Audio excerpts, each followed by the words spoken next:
Real talk, hindi glamoroso ang buhay OFW.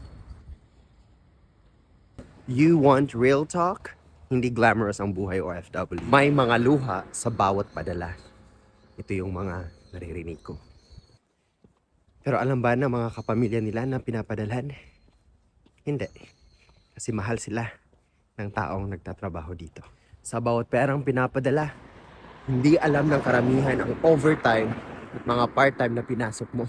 Ang pag-iwas mo sa pagbili ng mga luho o ang lungkot sa mga oras na mag-isa ka lang sa ibang bansa.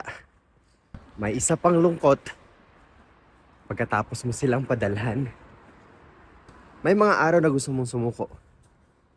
May mga araw na gusto mong magbato ng mga salita.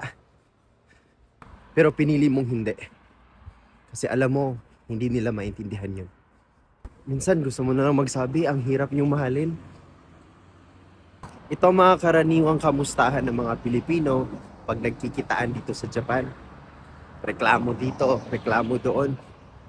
Kesyo, pamilya daw nila, di marunong magpasalamat.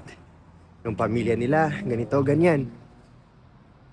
Pero after 1 to 2 hours, lasing na. Ang konklusyon, mahal eh. Ang pagiging OFW ay hindi talaga madali. Pero sa kabila ng lahat, ang bawat paghihirap ay may kalakip na pag-asa na maging sulit din ito lahat. Kaya kabayan, padayon lang.